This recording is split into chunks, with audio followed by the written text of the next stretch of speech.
Hello, everyone, and welcome to another GoDaddy Pro EMEA Meetup. It's been a while since we met last time, and I'm happy to open a new season of learning for all of us. To learn more about GoDaddy Pro and how GoDaddy Pro saves time for web developers and designers, please check out the link in the chat. Feel free to introduce yourself or ask questions in the chat. There are already some questions in Q&A section. You're about to preview of what's coming in case you have a similar question to check if it's already being prepared. This session will be recorded and the recording will be available at GoDaddy Pro YouTube channel. You should get a survey email from us too, but please answer a couple of questions for us. It means to us because we can improve. And today, it's a special day for us. We have Yvette and Agnieszka with us. Hello, two ladies. How are you? Hey.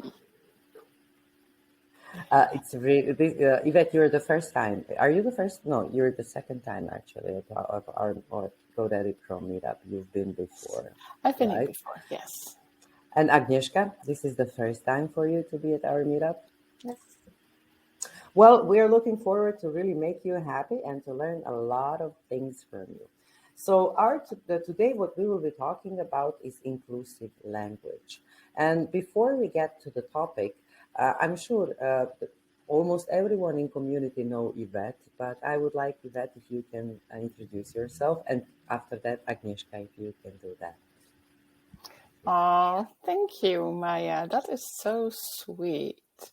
I'm Yvette Sonveld. I work as a community manager for Yoast right now. I've been doing that for the past year and a half. And before that, I've done a lot of things. I've started creating my own websites at the turn of the century, worked my way up through marketing strategy, content management. I did a lot of things. Lived abroad for a number of years, and when we moved back to the Netherlands in 2016, I started getting really deeply involved with the WordPress community by speaking at events, by helping organizing WordCamps in the WordPress global marketing team, and that's sort of how people got to know me and how I got to know a lot of people. So over to you, Agnieszka. I'm Agnieszka. I'm a developer and a researcher at Yoast. I have a background in linguistics, so I work mostly on language-related features of the Yoast plugin, and that includes the inclusive language feature. I was very involved in working on that. That's amazing. I mean, yes. Cats. A big heart for all the cats. So the aim of today's meetup is to understand how inclusive language affects business. So my first question to you would be, how does inclusive language help businesses to grow? What is your experience and how we can translate the growth through inclusive language? Yvette, would you like to start? Yes. So one of the first things when we started talking about inclusive language from a business perspective really is, and this is also maybe more small to medium-sized business sort of perspective, but people in the end really like to do business with people, and particularly people they know, like, and trust. So if you imagine that in your content, there might be wording or expressions that may be unintentional but are harmful to people. If people who are affected by these sorts of languages come across that, they might feel hurt, they might feel offended. And it doesn't really help with getting to know, like, and trust you. Whereas on the other hand, and on the positive side, if you are aware of what to watch out for and you write inclusively, people resonate more with that sort of language. And if they hear it often enough, they will internalize it. So it will make the world and the web a better place. So in addition to that, companies like Google, for instance, and other corporate large-sized companies are becoming more and more aware and more vocal about how important they think inclusive language is. Moreover, currently, Google has instructed their quality raters, so the people that look at your site, if something gets flagged up automatically, to specifically watch out for language that stigmatizes or that that is harmful to people. And you may face consequences if they come across that. So those are some of the things. And Agnieszka, you have anything to add to this? Yeah, I think, like you said, Google is starting to be more vocal and care more about inclusivity. And I think that's true for everyone in general. Like, even if you're not personally affected by specific non-inclusive language, I think a lot of people, like more and more people, might judge you if you use like outdated or problematic terms, and it's just not a good look most of the time. So yeah, it's very interesting. Why I'm asking you this question is that, I mean, WordPress community is a community, right? So we use certain slang even when we speak. We like to use GIFs with, and different type of communication means, but then somehow we cannot translate this to a content. I mean, whatever we would be writing for like each other, like some certain internal articles, those would be much more different than the ones actually that content creators create for wide masses. So this is very good to know, because I think that modern age has really involved slang a lot, and that we speak slang most of the time. That this literature language that we're supposed to use, we don't use it that much anymore, but it's really refreshing to see that in articles as such. Okay, I'll move. I mean, if anyone has any questions, please put those in the chat so we can address them. In the meantime, I will move to my second question, which is how does it improve? How does the inclusive language improves the internal communication strategy within a startup or a bigger company? Do you have any kind of research perhaps, or do we know how much it can influence positively the company culture? Yvette, would you like to start? Yes, absolutely. Actually, Harvard did some research on this, and they came up with that approximately 88% of people believe that it's no longer acceptable for companies to make money at the expense of society at large. So you really see that increase of, yes, businesses, obviously you need to make money, but not at the expense of everyone. So instead of that, let's also make the web and the world a better place. And that's something that really resonates with me as well, because, I mean, yes, money makes the world go round. But in a way, it also could definitely be divided a little bit more equally so that we all benefit.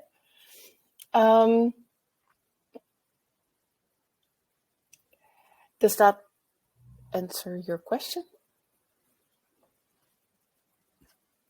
Oh, we're losing you.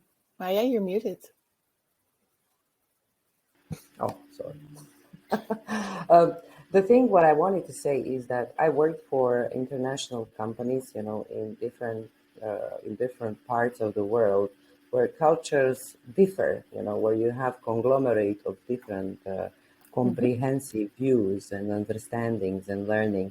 And I think this inclusivity really helps people to understand each other, especially if they're coming from different cultural backgrounds, but then they are stuck within a pillar where they're supposed to bring growth. And then if there is not enough understanding between people, and if there is not enough respect, I would say, in the end, between them, I'm sure that affects the growth and the profitability of company as well. Agnieszka, do you have anything to add to us talking too much?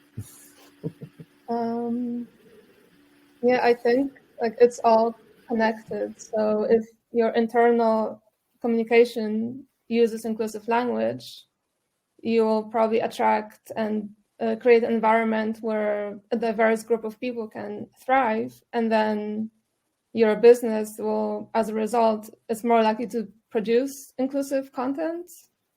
So yeah, indirectly also attracting a wider audience, and that's also good for your business. So. Yes. That brings up a thought with me that if people thrive, they're also much more likely to be loyal to a company. So stick around longer. And we all know that hiring new people is very, very costly. So if people stick around longer and they thrive, they're bringing a lot of productivity. I agree 100%. Let's move to another question.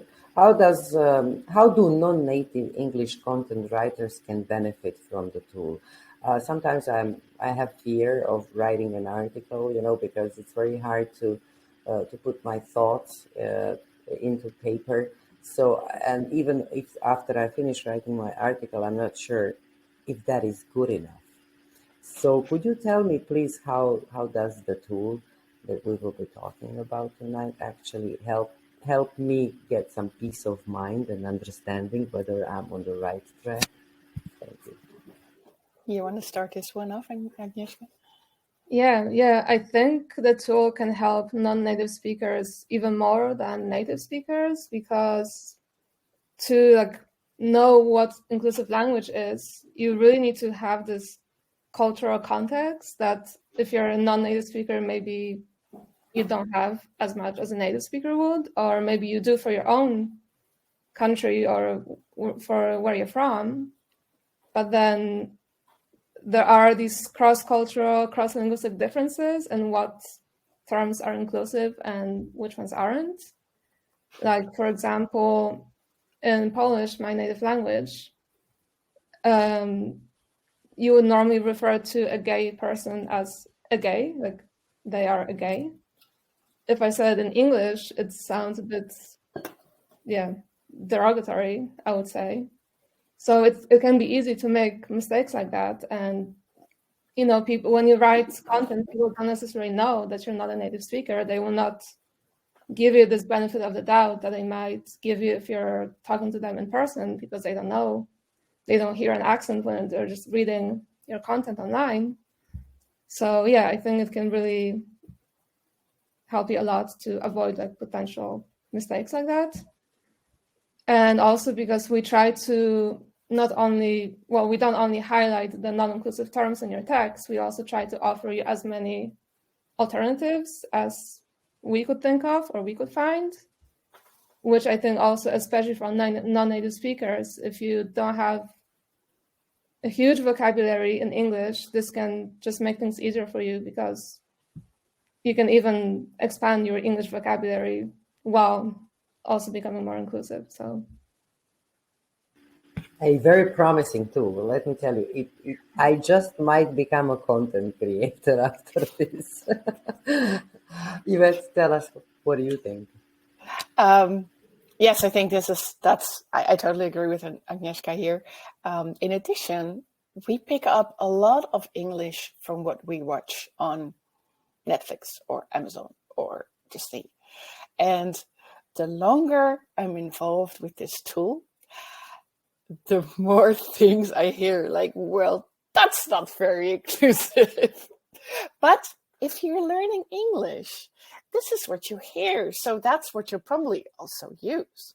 I mean, things like you guys, all the time, where we're not just guys in this world. Or expressions like being OCD about something, or, calling someone a retard. So, yes, I think a tool like this, if you run your copy through the analysis, will make you aware of things like that. And you can feel more confident that when you hit publish, that these things that you weren't aware of are not in there anymore. That's cool. And we have a first question coming in the chat, and it's from Sama. So I'll just read the question. I know it's very easy for English language to make it very inclusive. Do you think making other languages, such as French or Arabic, who all nouns are either masculine or feminine, will be challenging? Where are we there? Now we're coming to the first hurdle, all right? Yes, it will be more challenging, I think, and it is a challenge for users of these languages. But at the same time, especially recently, there are a lot of solutions that people are starting to come up with, and a lot of creativity and trying to figure out how to communicate beyond this masculine feminine binary.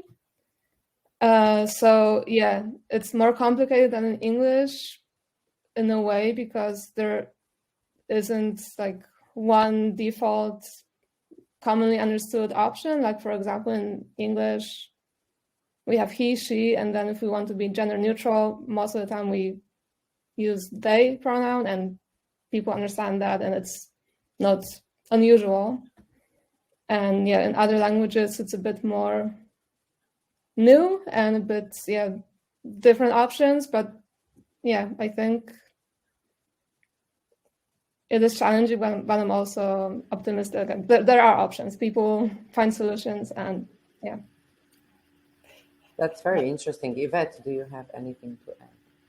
Well, I imagine that as this way of thinking, this way of inclusive thinking gets more and more ingrained in our systems, we will also come up with more and more solutions to make that work. And I can only imagine how then people from one language inspire people from another language. And I mean, synergy happens. And I mean, don't we all love synergy going?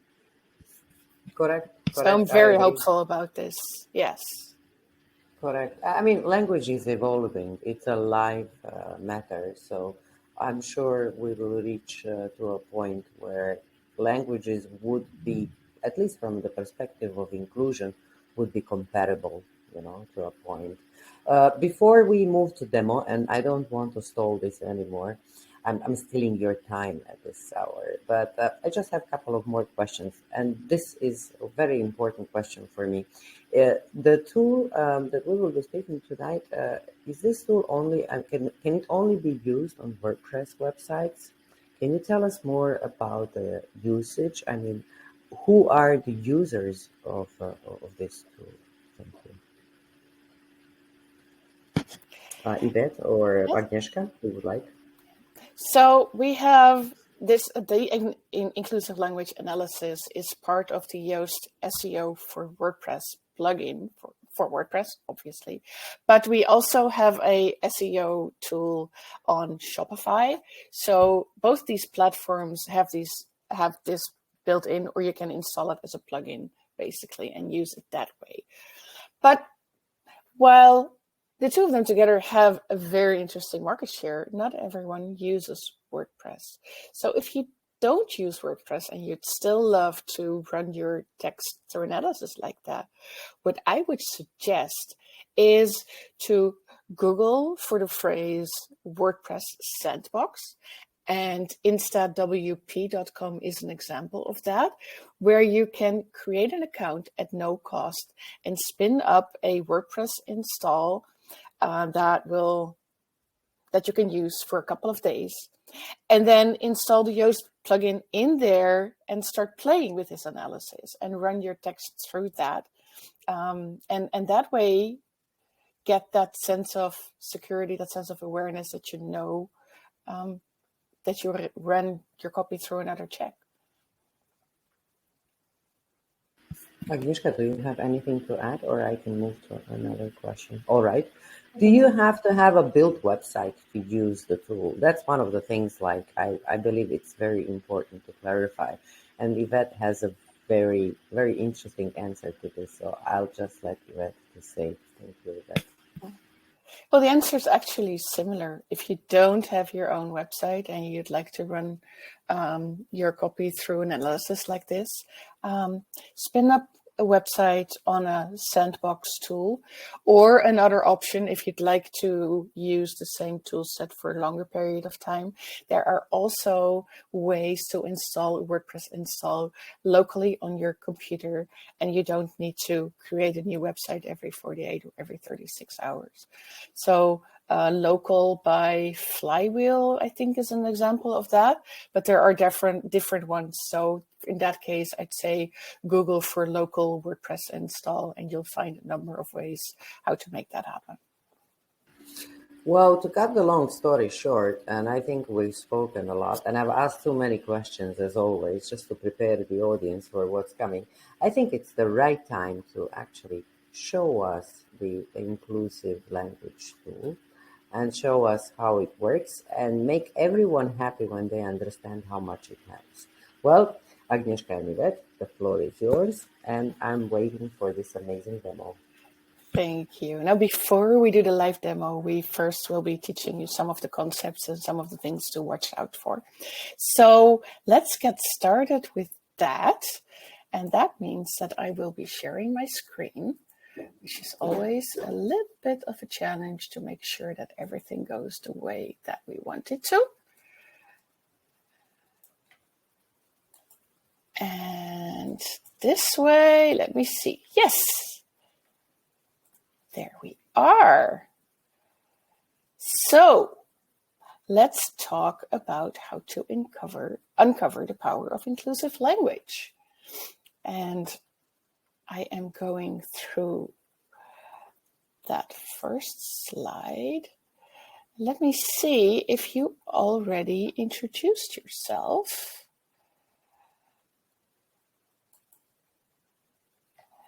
If you haven't, we'd love to hear from you. We'd love to hear what you do during the day, and if you're writing or editing. And also, we would love to hear if you have already given our inclusive language analysis a spin. And while you do that,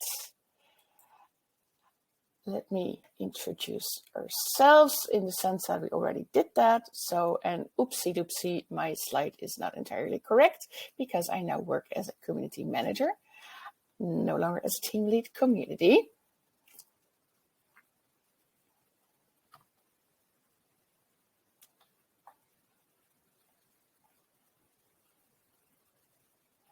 Let me see. Okay. So, in my opinion, communicating on the web is all about, like I said, getting people to know, like, and trust you.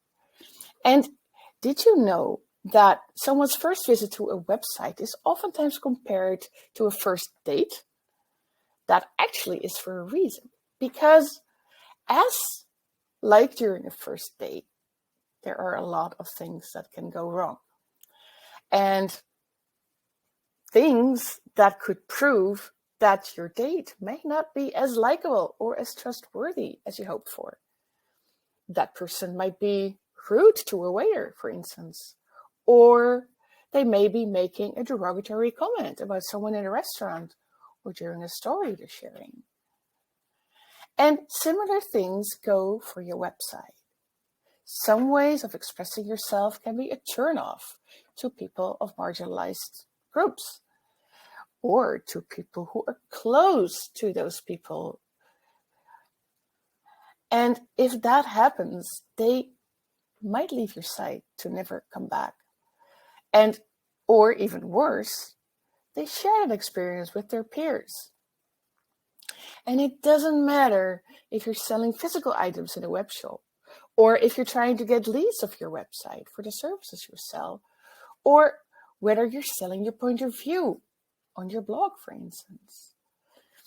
Like I said, people prefer to do business with people they know, like, and trust. Just like most people prefer to be in a relationship with people they know, like, and trust. And if you're able to choose inclusive language over non-inclusive one, that will help make people know, like, and trust you. And today, we'd love to help you to make that a new and wholesome habit. So, by the end of this presentation, we hope that you'll go home with 3 things. That you'll understand what inclusive language is and how every website owner benefits from using it. That you'll be aware of some of the most common misconceptions around inclusive language, and that you know how to get started on your journey to make this a new and wholesome habit. How does that sound? And let me, in the meanwhile, check a little bit to see if anyone was able to answer the question about what they did. Nobody wants to play with me? No. Okay. Then let me hand over my microphone to Agnieszka so that she can explain a bit more about what inclusive language is from a linguistic perspective. So over to you, Agnieszka. Thank you. Yeah, so what is inclusive language? Inclusive language is about choosing alternatives for expressions that stigmatize, stereotype, erase, or otherwise exclude people who belong to marginalized groups. And that is any group that faces systemic discrimination and which, as a result, holds less power in their society. Some of the most common bases for such discrimination are race, ethnicity, gender, sexual orientation, disability, age, appearance, and socioeconomic status. And the stigma, stereotypes, and erasure towards these groups are encoded in many different areas of our everyday lives, including in language. So inclusive language is about choosing terms that don't reinforce these harmful ideas. Using non-inclusive words or expressions has a real impact on real people. Words can absolutely harm people. They can make you feel dehumanized or invisible or all sorts of other bad things, even if that's not the intention of the speaker. But words also have the power to make us feel respected, seen, and valued, and other positive things. So if we can build the habit of choosing inclusive wording over non-inclusive ones, this will have a positive impact that may lead to a more inclusive society.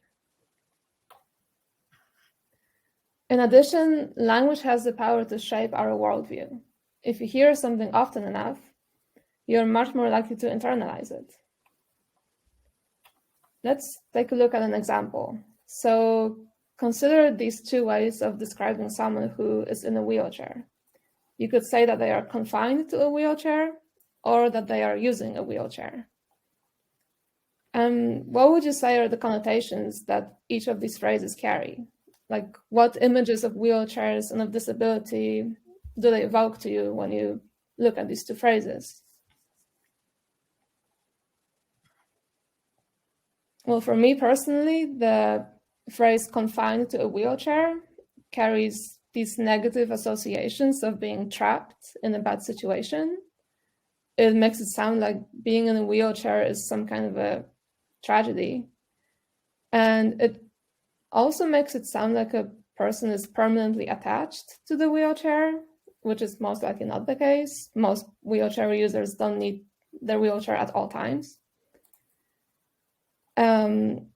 And on the other hand, the phrase using a wheelchair has much more neutral or even positive connotations to me. All of us use different objects and devices to make our lives easier. And there is nothing tragic about that, right? It's a good thing that these things exist. They help us navigate the world with more ease and independence. And wheelchairs do just that. So hopefully you can see how hearing either one of these over and over could subtly affect the view that you have of wheelchairs and of disability in general, either in a positive way or in a negative way.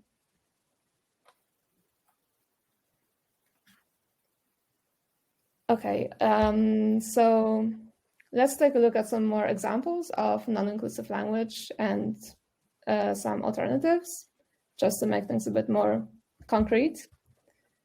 So yeah, I'm going to show you some made-up examples of non-inclusive phrases in event descriptions.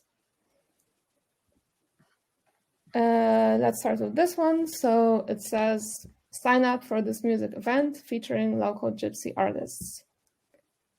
So does anyone have an idea what the non-inclusive term would be here, and maybe how to replace it and why it's non-inclusive?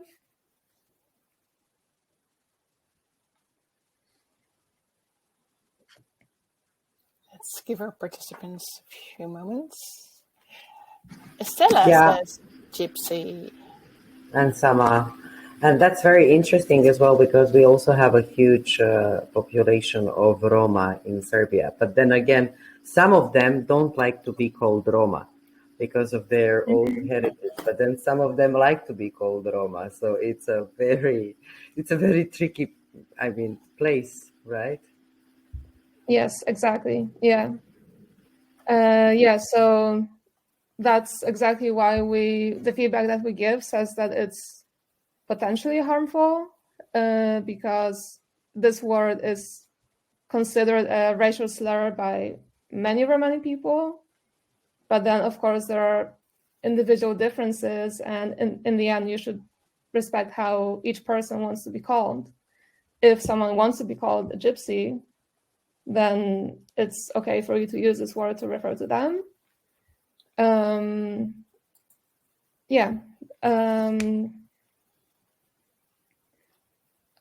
But yeah, it is important to know that many people do consider it a racial slur. So if you're referring in general to the population or a group, it's probably not the safest option to use. That's why we suggest Romani or Roma as safer alternatives that most people would prefer to be called. We can look at another example. So here it says, both women and men are welcome to attend this childbirth course. Does anyone have an idea what might make this sentence potentially non-inclusive?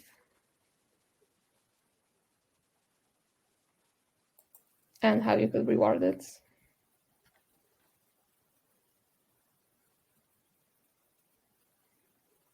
Estella says women and men. It's only two genders. James also says some may not consider themselves women or men. Yes, yeah, exactly. Street says non-binary people are not included. Sama, women and men. I love how everyone is playing today. Thank you. Yes. So let's have a look. Yeah, so the phrase women and men or men and women can be exclusionary towards people of other genders. So let's say you're a pregnant non-binary person, you may not feel particularly welcome to join these childbirth classes when you read the description. Even if you understand that the person who wrote this probably doesn't literally mean that you shouldn't join the course, you may still be hesitant to join it, right? So an inclusive alternative might be something like people of all genders, or maybe you want to say that both the pregnant person and their potential partner are welcome to join. Maybe that's what you're trying to say.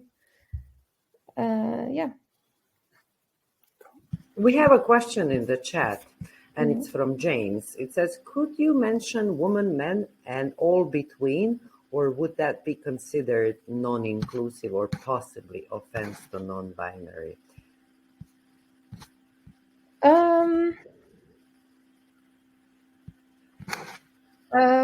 It could still be not inclusive because some people, like when you say in between men and women, it still puts everyone on somewhere on this in between this binary, but actually some non-binary people can identify as outside of this spectrum, if you know what I mean. So maybe some of them don't feel like they have a gender at all. They just don't think they're anywhere on the spectrum.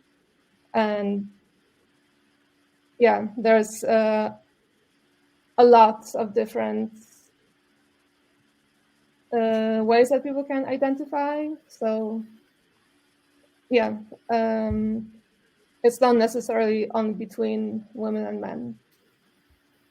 Would it be possibly, for instance, to say everyone is? Yeah.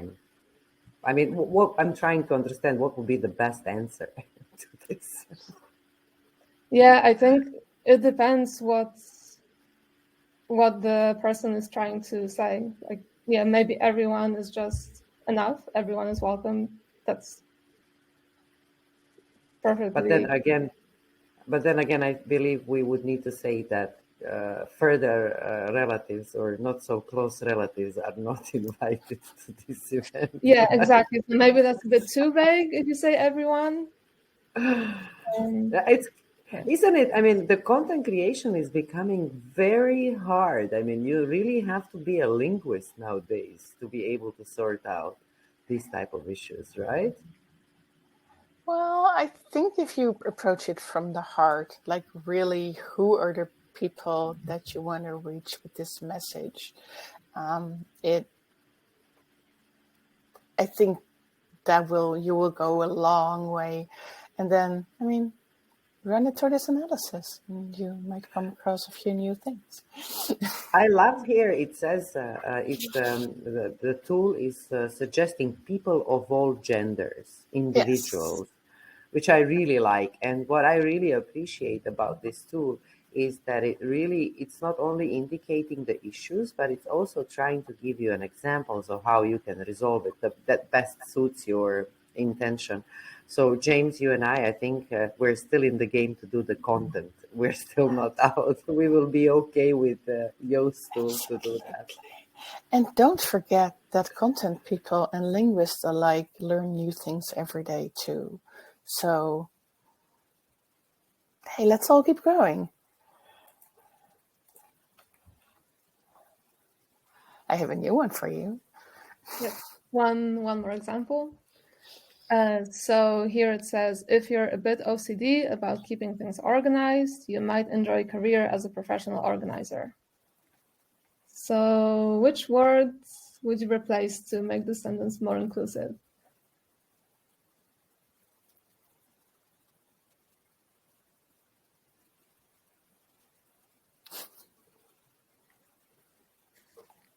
Do you have a seal of approval, Maya? I love the comment by Stella. She said, "You're a bit OCD."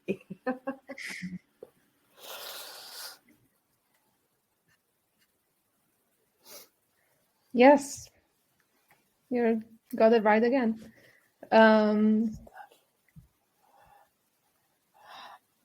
Yeah, so OCD is a medical condition, and using this term to casually describe personality traits or habits like being pedantic or extremely organized, it trivializes the medical condition, and it also perpetuates stereotypes about OCD, such as that it's all about being obsessed with tidiness, which there's so much more to OCD than that, and maybe some people don't even have any symptoms that are related to tidiness. Yeah, so here a more inclusive term might be something like obsessed or pedantic, or maybe even a more positive term like passionate. This was definitely also on my list of expressions that I tended to use and that I now much more aware of. But now, So, every time I say about myself, I'm a perfectionist, I'm going to actually hear, no, you're an OCD, but you are trying to be inclusive. I thought it was the other way around. No, it's yeah. this learning. I mean, for me at least, and I'm sure for many other people, Yeah, this is learning curve, because I mean, absolutely. I think I speak the language, but then all of a sudden, you understand that you're not speaking the language. That language evolved, it's changed, it became something different. There are many other things that we're supposed to actually care about. So yeah, thank you very much. I mean, I think it will take time before. inclusive language and this habit of using it syncs with all of us, you know. Yeah, but maybe it takes a generation, but at least we move forward.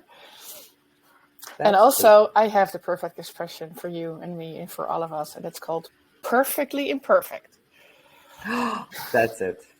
That's Right? the one. Yes. I'm writing this down. Yes, because I mean, if we start, we're always trying to be better, but if we keep trying to get to 99% and 99.5%, we burn out on just that. And life is too precious for that. So just keep learning and be perfectly imperfect. Yes. Okay, so yeah, hopefully now, if you didn't know much about inclusive language before, it's a bit more clear now. But just to be sure that we're all on the same page, let's address some common misconceptions about inclusive language. So we actually discovered there are quite a few misconceptions about inclusive language that we kept coming across during our research. So I'm excited to address them. So just take a minute to say bye to James, and thank you so much for joining. There's always the recording. Bye. Back to you, Agnieszka. So the first misconception is something we already touched upon a bit, and it's that inclusive or non-inclusive language doesn't have any real-life effects. So yeah, we did address it earlier, but it's an important point, so it's worth repeating. Language has the power to normalize ideas. So if we use non-inclusive language, we normalize non-inclusive ideas. And if we use inclusive language, we normalize inclusive ideas. And language also has the power to hurt people. It can basically function as microaggressions. But it also has the power to have the opposite effect, to make people feel valued, seen, and respected. Another misconception is that inclusive language is a new invention. So the topic of inclusive language has been quite popular lately. So this might make it seem like it's a new invention, but language has always been connected to social and cultural norms. It reflects them, and it can also play a role in spreading them. When norms change, so does language. And when people try to challenge harmful ideas, they often also challenge the use of language that reflects and normalizes them. For example, feminist activists in the 1960s and 70s were challenging the use of words like he and man to refer to humans in general. And this was part of their fight to increase the visibility and the status of women. Another misconception is that the advice on inclusive language never changes. So it would be nice if we just had to memorize a finite list of non-inclusive terms and their inclusive alternatives, and then we're done once and for all. We are set to be using inclusive language for the rest of our lives. But unfortunately, it's not as simple as that. As we just talked about, language keeps evolving. And our understanding of the world and of ourselves, that also keeps evolving, and language changes to reflect that. So, for example, you may have heard the advice to use terms like people with disabilities instead of disabled people. And the argument is that phrases like disabled people reduce people to their disabilities, while phrases like people with disabilities help to separate the person and their disability.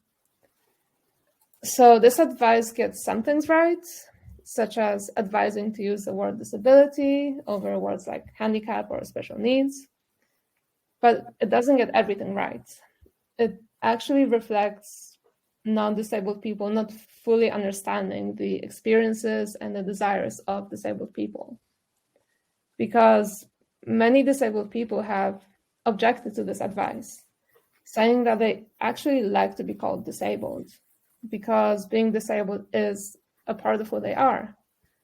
They don't want you to desperately try to separate them from their disability, because it is a part of their identity. And using an adjective to describe a part of your identity doesn't mean that you are reduced to that identity necessarily. Like when we discuss other topics like race or sexual orientation, it's very accepted to talk about Black people or bisexual people, etc. We don't think this reduces them to their race or their sexual orientation. So why would it be the case when we talk about disabled people? I have something there to add. Just a couple of years back, I started to work very closely with a blind person. At the beginning, it was really hard for me because I wasn't aware how I'm supposed to address them. So anytime I would like to say, the community of people who have visual impairment or total visual impairment, and then, I was trying to really be inclusive. But then he just told me, listen, we totally understand that you are not able to address us properly because this is your first interaction with us and first work with us. And this technical point of view of you just, talking technically like sir, lady, whatever, it doesn't work. So just feel free to call us blind people. So it took me, and I even had a meetup with this guy as well, Lazar Bulatovic. Hi, Lazar, if you're watching this, I'm very happy to promote you even more. And he just helped me understand how I overcome this fear of unknown. That's number one. Then fear of not knowing how do you actually address people. Do they have discomfort if I talk to them, if I call them blind, or I should call them in a very, and then in my language, saying people with 100% visual impairment cannot be said. You cannot say it like this.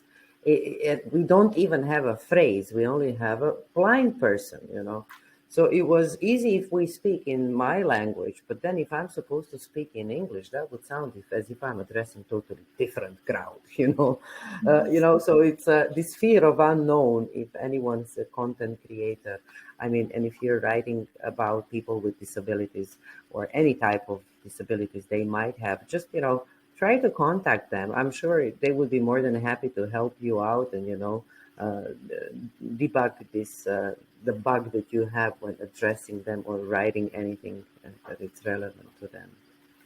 Thank you, Agnieszka, and that I'm so enjoying. Thank you very much. No, that's a great point. Also, that you mentioned that the people who you were interacting with, they understood that you wouldn't know what to say because you haven't interacted with people like them before. And that's, I think, important to remember that, some language is non-inclusive, but I think people are understanding and they know that most of the time we just don't know things. Like people just use the wrong words out of, that's what we've all been taught, like in school or from TV, etc. And I think it's okay to make mistakes, and no one will think you're a bad person because you use the wrong word most of the time.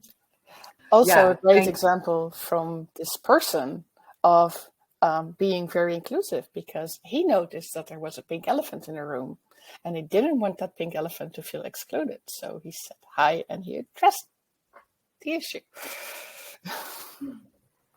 Yes, that's very important. I think that it's this freedom of being able to express yourself in the best possible way, like using the inclusive language tool by Yoast. But then again, having this understanding of what the community is expecting, people who this article is made from, is also very important. Yes.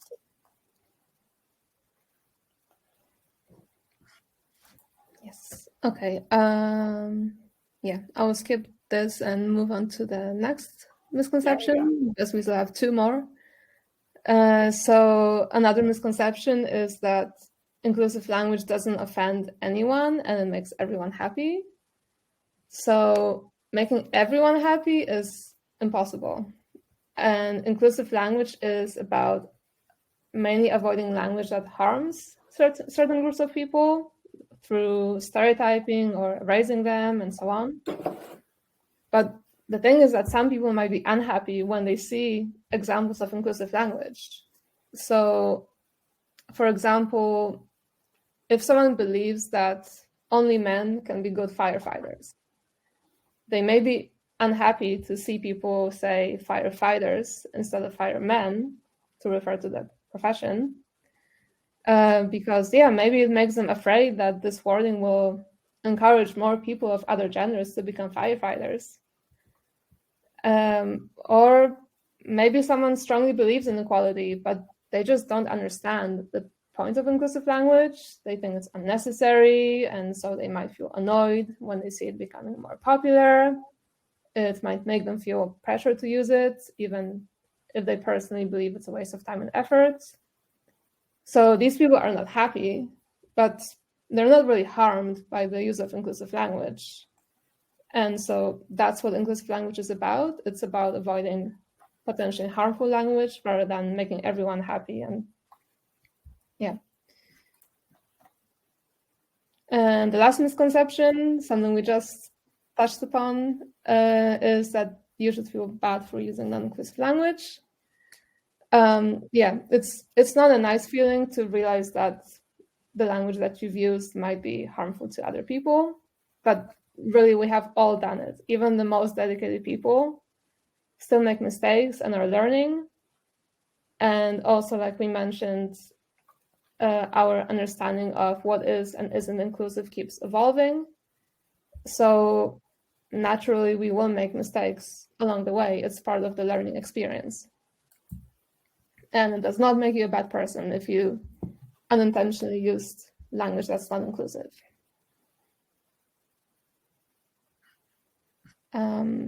Okay, so now that we have addressed the most common misconceptions, I'll give the floor to Yvette. Yes, let's talk about how everyone wins when we use inclusive language. You see, there are at least 3 benefits to using inclusive language. On the highest level, it helps build a more inclusive world.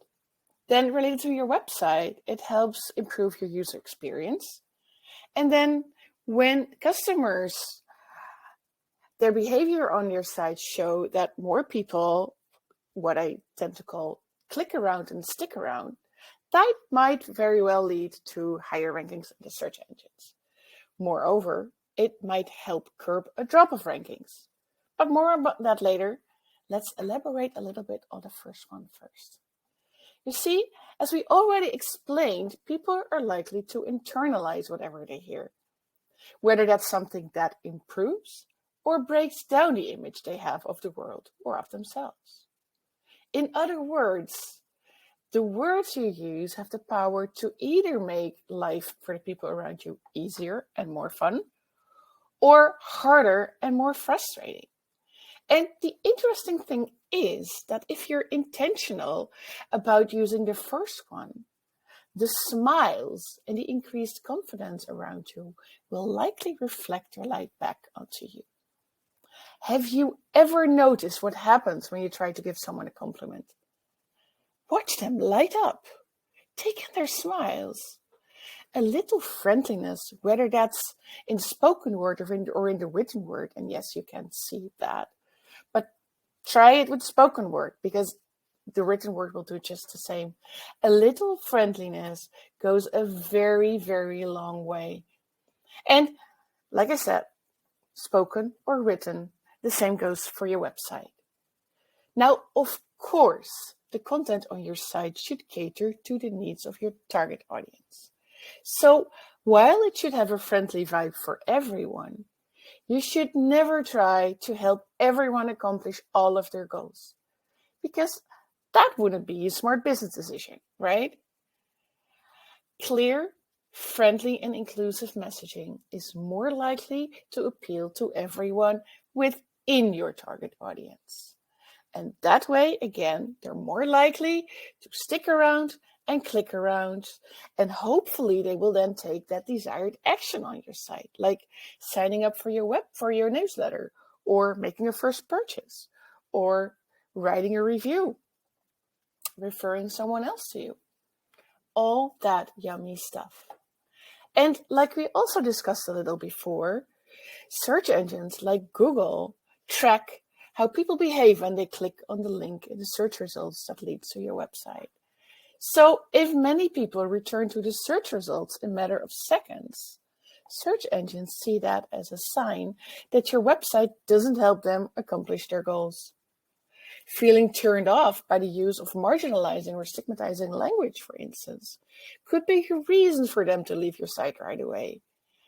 And if many visitors leave your site quickly, that might damage your rankings in the search results.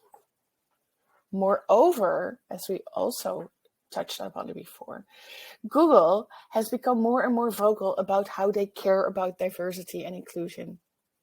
Search advocate John Mueller from the Google team, for instance, recently tweeted, "If you write anything for SEO, please watch out for inclusive language. It doesn't take much work, and you might not get it right all the time, but taking steps to get better matters." Additionally, Google recently updated their instructions for quality raters. Now, by itself, that's not something special. They do that all the time. But in this case, they specifically started instructing those quality raters to watch out for content that promotes the intolerance for the views, beliefs, and behaviors of groups, and for content that contains dehumanizing stereotypes. So, not being intentional about inclusive language might start harming your rankings. So, now that you also know how you'll benefit from writing more inclusively, how do you get started? Well, like with any new habit, it takes time and practice. And the inclusive language analysis that was introduced in the Yoast SEO tool will help you with both being aware of what terms are or may be perceived as non-inclusive. It will also suggest alternatives and refers you to resources to learn more.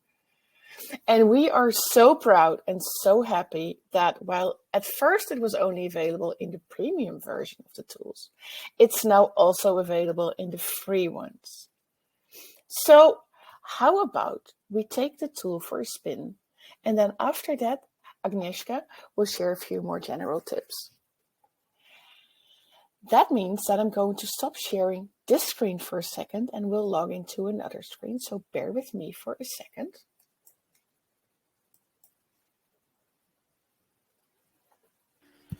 Later on, we will also share the link to the tool, right, and to the relevant resources.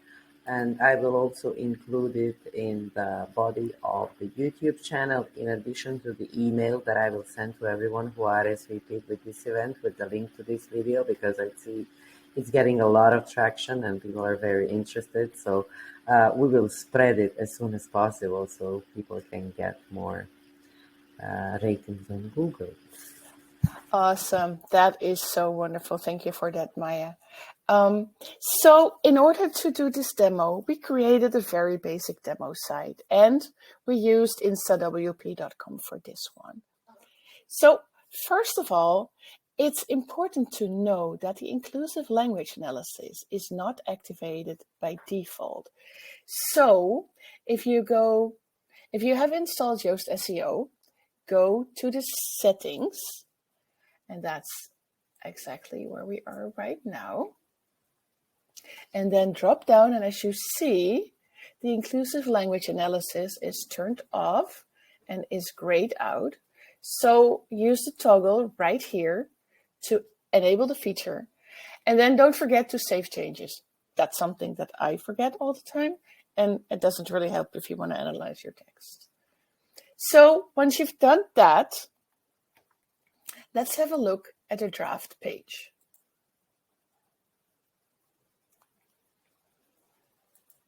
There we go. For the purpose of this analysis, we actually took the description of this webinar, and then Agnieszka and I had a lot of fun messing it up a little bit. So if you have a look here, you can see that the inclusive language analysis needs improvement. I don't know if you can see my mouse moving, but in the column to the right and then a little bit to the down halfway the page, you will see 3 traffic lights, one for the readability analysis, which is green, then one for the SEO analysis, which is red. I didn't add a keyword here, so it makes sense that it's red. And then a red one for the inclusive language analysis. It needs work, people. So if you go to the top right, oh, now I see my own mouse. If you go to the top right of your screen and you click on the Yoast icon,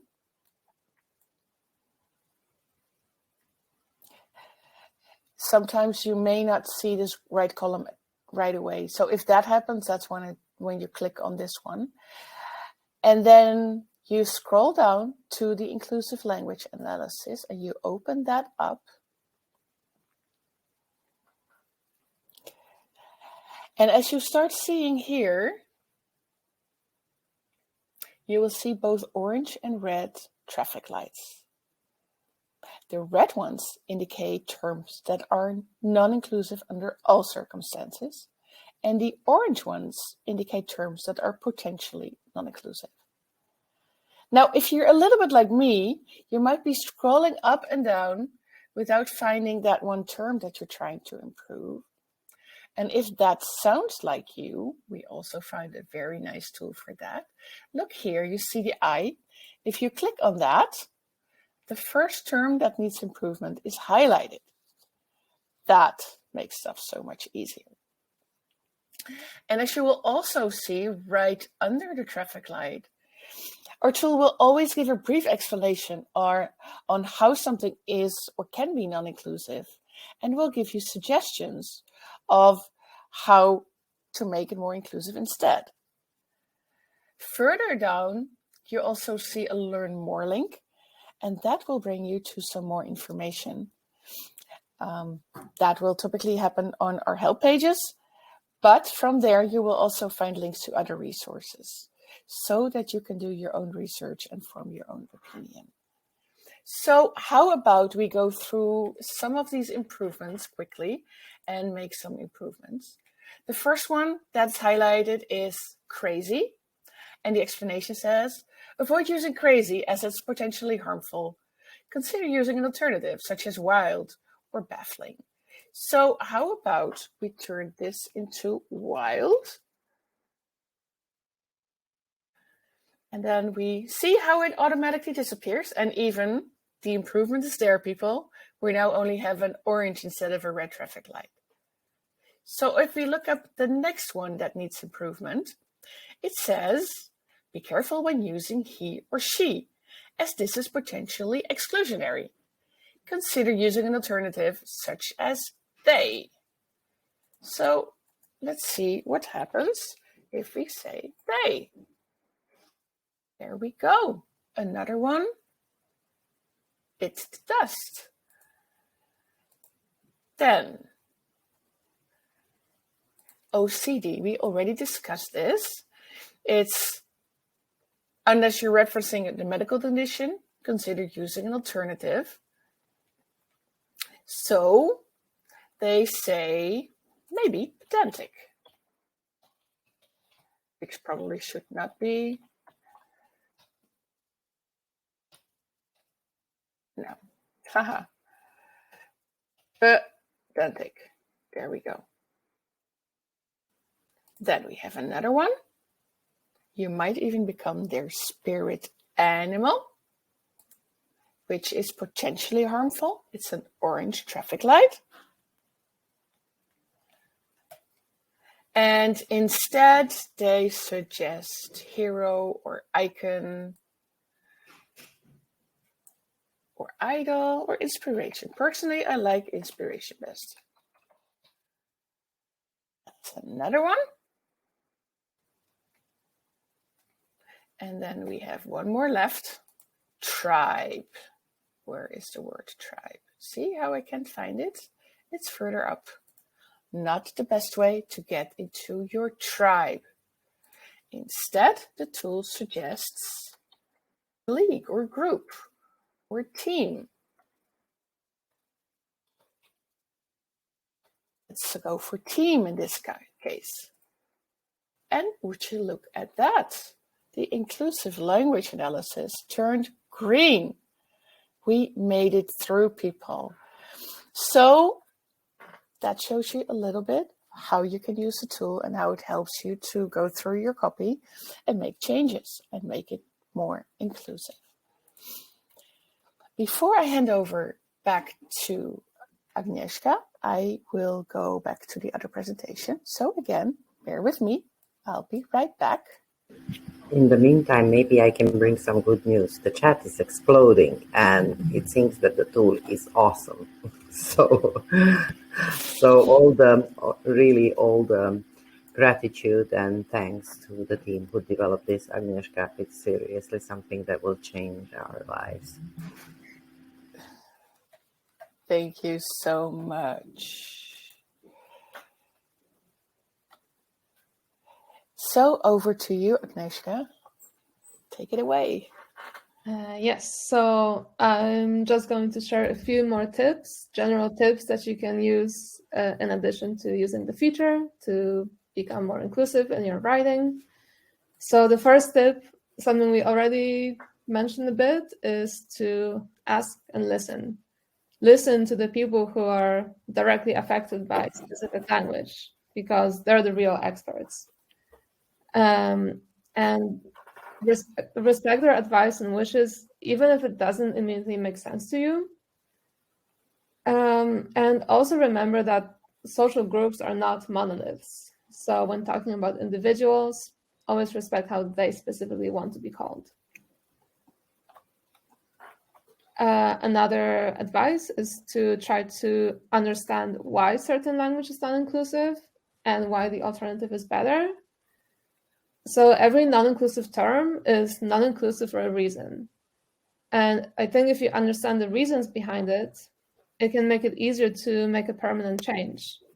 It might become easier for you to remember to use the inclusive alternative and just feel more motivated to make the change. So that's also why in the feedback that we give in the plugin that Yvette just showed you, we include the links to articles where you can learn more about inclusive language. And the final tip is to practice as much as you can. So treat writing more inclusively like you would with any new habit that you would like to develop. Some expressions are so deeply ingrained in our thinking and in our use, after all. It can feel very natural to address any group of people with "you guys," if that's what you've been hearing and saying your whole life. Or to use words like crazy and stupid, which are so common in the English language. So just know that it will take time and that you will slip, but set out to do it a bit better every day and give yourself space and grace for making mistakes.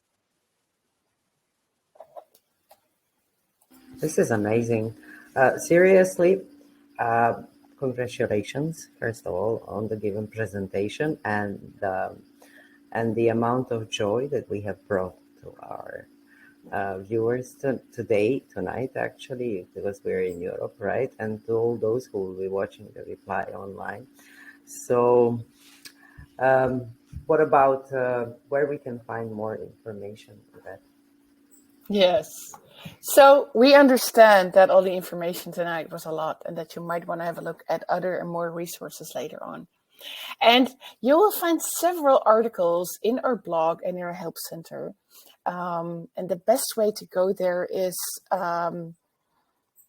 what I tend to do, even if I look for something on our own blog, I just go to Google and I type in joost.com and then whatever it is that I'm looking for. In this case, inclusive language, because it will be all linked. And once you've pulled up 1 or 2 pages with content there, they link back and forth to each other. So that is probably the easiest way. Now, Maya, you said you were going to send out a recap email, right?